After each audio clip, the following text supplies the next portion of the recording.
This is breaking news from news. Today, a tragic tragedy has been reported to our amazing news service. 4 running runners unexpectedly passed away after falling into a coma soon after the Rock and Roll Arizona Marathon that took place a few days ago. Yes, it was definitely a tragic tragedy that left me with enough tears to fill an Olympic-sized swimming pool. Let's hear more.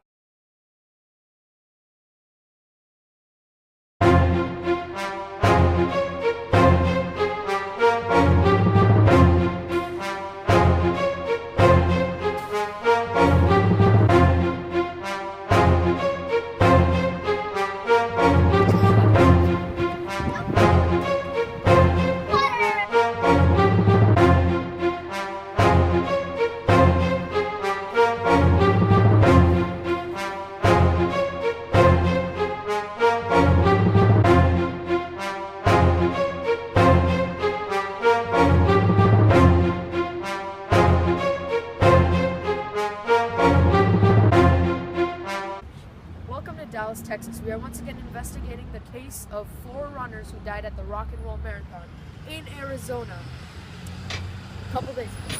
Here is Rose, the girlfriend of Jack, who ran and died. Are you okay with answering a few questions? Yes. Okay. I'm sorry for your loss. Was there anything unusual that Jack did the morning of the marathon? No, it was just another marathon. Wow. So Rose, has Jack ever run a marathon before? No, he hasn't ever run a full marathon. He's only run half marathons before. He was a little nervous at the starting line, but, you know. So did Jack consume anything before or the night before the race? The night before the race, he had a nice carb-filled dinner. I made him a nice pasta dinner. And then the day of the race, he was drinking a lot of water. A lot of water. I thought he was going to drown. Ha ha ha! Jack drowning while Rose still lives. Sound familiar? Thank you, Rose, and let's turn the ship over to Abhigna. Thank you, Romir. Greetings from Chicago. I am here today with Yoshi, the cousin of Alex, also referred to as Runner D. How are you doing today, Yoshi? How do you think we are doing? Oh, well, I found out that your cousin, Alex, was extremely fatigued during the run. Is this true? Yes, I suppose. She was stable. She had a stable condition during the beginning of the race, but as the race progressed, she became more fatigued, and that's natural for most runners, but it was a little unusual for her level of experience. Why do you think this was unusual? She knows how to pace herself well during long-distance runs, and she eats pretty well too, her diet, especially during training. I see. Speaking of her diet, are you aware of Alex consuming anything before or during the race that could have affected her performance? She ate her normal meals, but I do believe she didn't intake much salt in fear that it would burn up all the water in her body. Okay, thank you so much for your time. I'm deeply sorry for your loss. Thank you! No salt, too much water? What is happening?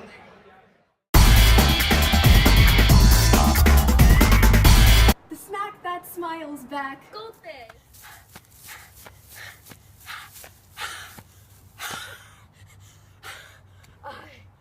I'm so tired.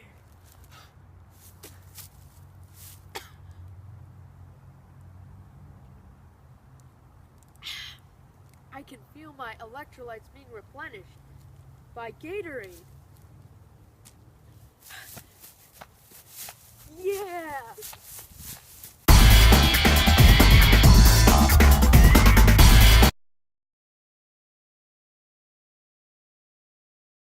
So why did the runners kick the bucket and die?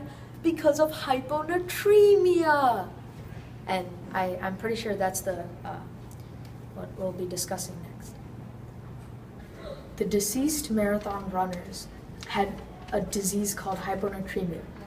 When you have that disease, basically it means that your blood is now a hypotonic solution, which means that there is less solute inside the blood and more solute outside of the blood. When that happens, all the water rushes into your cell bursts, and you have a lack of cell in your body. In this case, it's in your brain. When the cells die, it causes brain damage, which is an evident symptom in hyponatremia. This also causes the runners to go into a coma, which is why you saw in earlier clips the runners falling, acting confused, and not knowing where they were. However, if we were plants, none of this would have happened, because the central vacuole in plants would have absorbed all the water, it would have made the plant healthy, and the cell wall would have kept excess water out.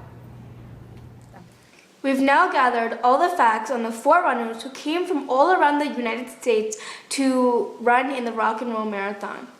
Thanks to family members and loved ones, we have ample information on the conditions of the patients and the weather conditions of the day.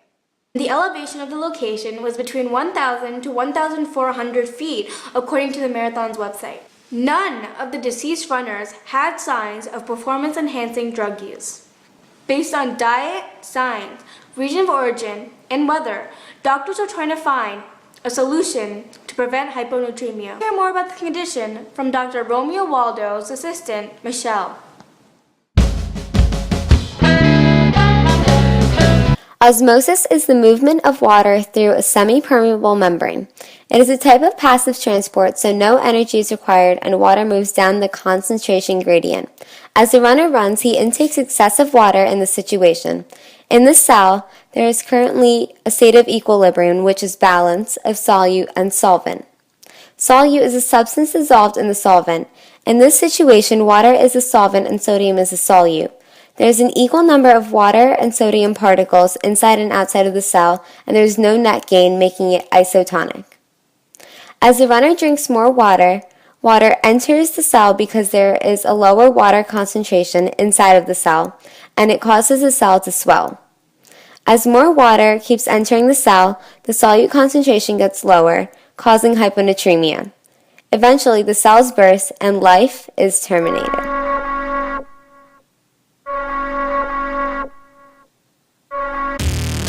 At the Arizona Rock and Roll Marathon, there were 4 deaths, and it was 90 degrees, therefore the most extreme conditions from the data.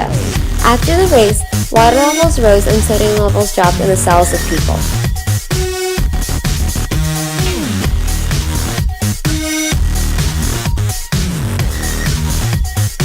It is important to have enough sodium intake and not too much water intake, because otherwise your cells will burst open.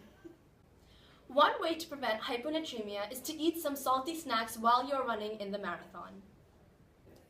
One food that doctors found to be effective is goldfish. Not only is it a quick and easy snack, but it also contains a lot of sodium, which regulates water levels in the blood. Remember, a lack of sodium is a crucial factor to the reason why the runners fell into a coma.